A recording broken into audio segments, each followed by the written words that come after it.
Some 2,500 years ago in Athens, during a sacred festival when choruses sang the triumphs and sufferings of gods and heroes, one man stepped out of the chorus and became one of those gods and heroes.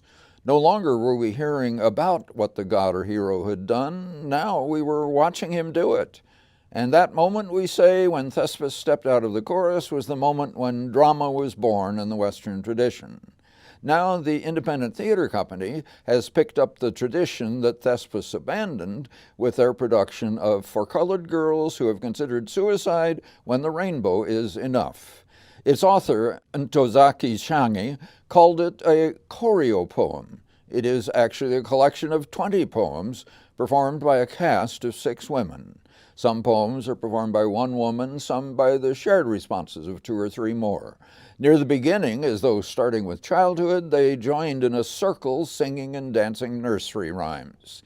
Tina Twardowski provided choreography for other moments. Kelly G. Hunter's beautifully draped and richly individual costumes flowed with the movements of the performers. Each costume displayed the color by which Shange identified her women: the lady in yellow, the lady in blue, the lady in brown, the lady in purple, the lady in green, and the lady in red, a rainbow. In their poems, they tell of the lives of colored girls. Sometimes the performers, like Thespis, become a character, but not in a dramatic scene. Rather, they tell us what happened to them, perhaps on their high school graduation night, or when somebody walked off with all my stuff, angry and funny, or when a young girl discovered a hero for herself in the library, which Shange herself did when she was a young girl in St. Louis. Many of the poems are about men, and few end happily. Men are unfaithful. They raise hopes that don't last. They break promises. They infect them with venereal diseases. The women mock the ways men say, "I'm sorry," hardly meaning it. They tell of loneliness, of abortions, and they comfort one another.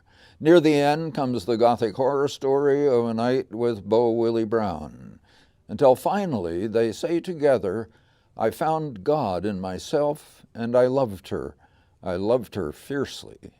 Akeisha Lee was the lady in yellow, Chanel Quilling, the lady in blue, Chrissy Watkins, the lady in brown, Sierra K. Smith, the lady in purple, Talisha Katura, the lady in green, Yashika Stimage, the lady in red. They brought their poems to life, found the melodies and rhythms of the poems as they spoke, stood out individually and blended as a group. Brittany Henry's direction kept the stage alive and found movement and tableaus to match the beauty of the poems. Largely responsible, I think, for producing this independent offering, Henry also, with Mark Mobeck, designed, constructed, and painted the panels of the spare set, and she designed the sound. Karen Pierce designed the lights. For Colored Girls Who Have Considered Suicide When the Rainbow Is Enough is not a play, but it is an important and moving gem of American theater. Yes, it is, and the involvement and the execution in this production were very impressive. Yeah.